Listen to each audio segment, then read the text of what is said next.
How can we make the already great Lenovo Legion 5i Pro even better? We're gonna find out today. Hey guys, welcome back to the Hardware Says channel. My name is Ivan and today we are looking at ways to improve the performance of the Lenovo Legion 5i Pro, which is one of my favorite gaming laptops that it's delivering an outstanding performance, but there's some things we can change to improve it. Now you guys know, if you've seen my previous videos, most of the things about the Lenovo Legion 5i Pro are great, but one thing is a little bit of a letdown, and that's the memory. So due to the current situation and shortages in chips, and memory is affected as well, Lenovo is shipping these with single rank R16 memories, which are the most available and lower level memory that you can get on the laptop today. So yeah, we're gonna look at improving that by adding some dual rank, dual channel memory on different sizes that I wanted to test and see how this laptop is going to perform if we make these kind of changes. So having some really positive experience with Clev's desktop GDEC memory, the 3200 MHz that you guys seen in my previous video, I was successfully able to update the memory of those pre-builds from HP or Dell on a very competitive price, and I decided to give it a try and grab some of those kits for laptop, again from Clev, so I can test it here and see if we can improve some things. Now this memory is not that expensive, especially compared to some other manufacturers that are charging you a premium price for the luxury of having dual rank, dual channel X8 memory. Clev's memory is a little bit cheaper, and for a company that I've never heard before, so far I've been pretty impressed. So I'm testing two different kits from them. One is 2x8 and the other one is 2x16. I wanted to see which one is going to be the best in my situation with this specific laptop and see how the performance is going to be. In addition to upgrading the memory, I also undervolted the Core i7-11800H. Luckily for us, Lenovo are not locking the BIOS so far and are allowing us to undervolt. And I was able to undervolt the core and the cache with around 75 millivolts, which reflected in a significant drop of temperatures, actually much better than what I was expecting. You guys are going to see some results, but the combination of better RAM and undervolting reflected in much better performance, and most of all, lower temperatures and less noise. You guys know, when you have more temperature, those fans will try to cope up and spin faster, and that's going to reflect in more noise. Now with the undervolting, I can barely hear them spin. Even in the heavier gaming and other synthetic benchmarks or even Cinebench, those fans are not spinning that hard, and the highest temperature drops significantly under 90 degrees Celsius. And the biggest benefit here is when you game, you will notice that the wattage of the GPU stays consistently above 125, never drops below. In my case, in most games, it was staying around 130, 135, and a lot of times was staying even 140. So excellent to see that when you take some of that wattage off the CPU, it gets channeled to the GPU and you're getting more consistent frames and much smoother gameplay. Now I'm gonna run some of the tests and comparison with this laptop before the memory upgrade and after the memory upgrade, so we can see what kind of benefits we're gonna get. And at the end, we're gonna talk about it in the conclusion.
All right, conclusion time, and what do I think about this upgrade? Is it necessary? You guys see the results. You're getting 1 to 2 frames more than before with the older stock RAM.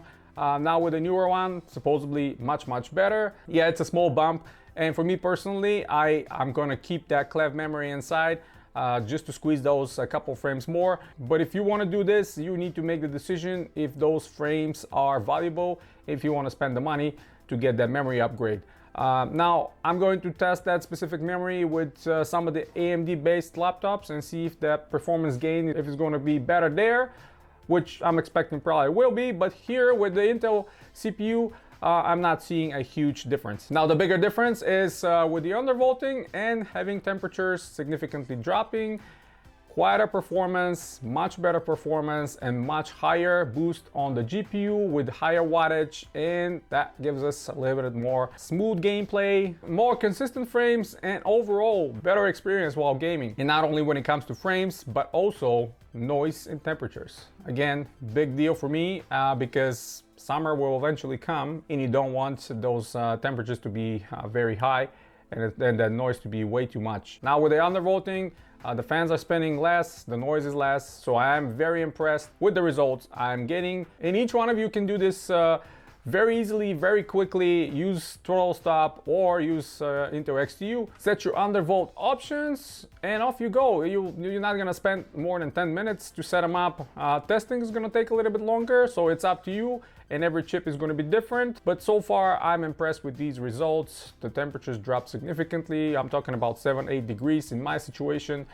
So that's great. And the memory gives me a couple more frames as well. So for me personally, that's beneficial. But if that's worth to you, you're gonna decide. So that's pretty much it, guys. Hit the thumbs up if you like the video. Stay tuned to the channel. Subscribe if you're new. Check out the link on the description below if you want to support the channel directly. It helps me tremendously to bring you these kind of videos daily. I'm gonna leave links to these memory kits down below in the description as well. And as always, guys, you have a wonderful day.